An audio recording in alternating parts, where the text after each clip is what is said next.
the Prime Minister called on His Holiness Pope Francis at the Vatican.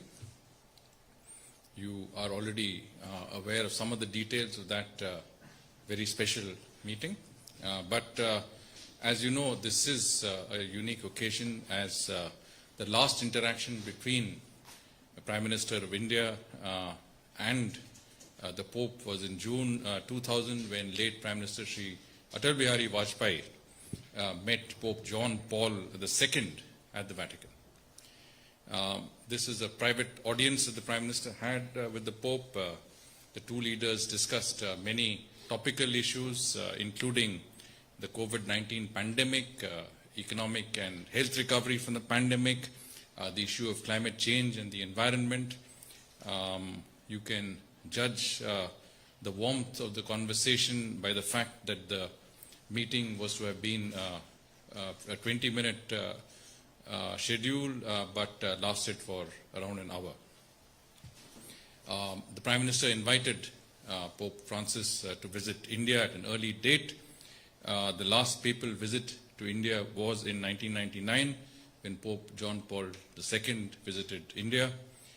The Pope has graciously attended the Prime Minister's, accepted the Prime Minister's invitation, and in his own words, I'm paraphrasing him, he says, "You have given me the greatest gift. I'm looking forward to visiting India."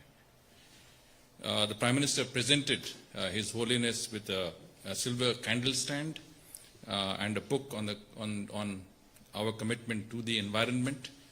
The Pope reciprocated with a bronze plaque with the inscription, "The desert will become a garden." As you know, this is a quote from the Old Testament. Prime Minister also had a brief meeting with the Secretary of State of the Vatican, His Eminence Cardinal Pietro Parolin.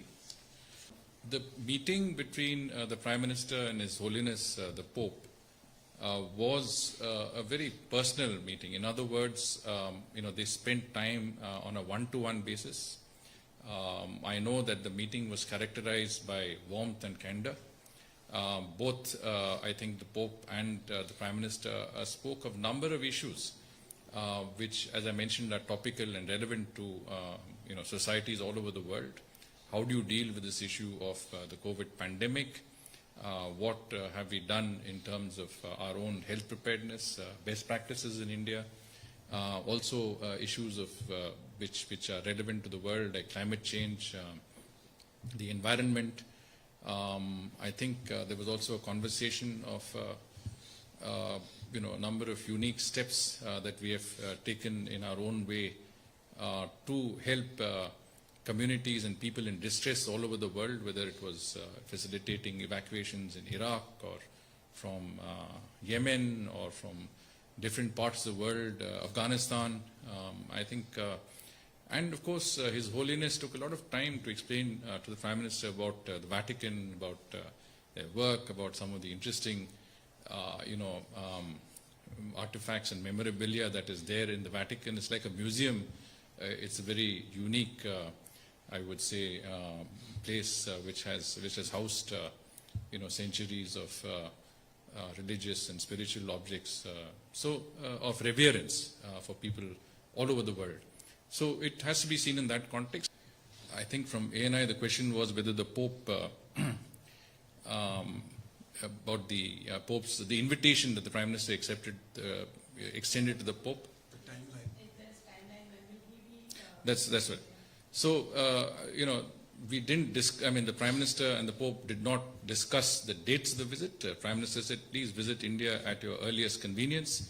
Obviously, the actual details will be worked out through diplomatic channels. The fact of the matter is the Prime Minister did invite the Pope. The significance of the invitation is well known to all of us. The last papal visit to India was in 1999 when Pope John Paul II visited India. It is obviously going to be a very important visit, both for India to receive His Holiness and for the Pope to visit India. As I did mention to you, the Pope was delighted to visit India. He has a although he's never been to India, he has obviously a great sentiment about our country, and he said that this is really the greatest gift that you could give me. I'm looking forward to my visit to India. So very brief one-liner. So Any quotable quote on what Pope said about India, you know, as in just a brief quote, India, or Prime Minister Modi? Well, I did tell you what he said about India. But as I said, the meeting was one-to-one. I was not privy to the conversation. So I can't quote on something that I was not present in. But as I said, I mean, it was obviously a meeting that lasted much longer than was scheduled. It was a meeting that reflected warmth, and I would say conviviality. And it was a meeting that I think I can say that I saw that both the Prime Minister and the Pope had very, very, a sense of great bonhomie and closeness that radiated from both of them when you saw them together when we went and paid our respects to the Pope.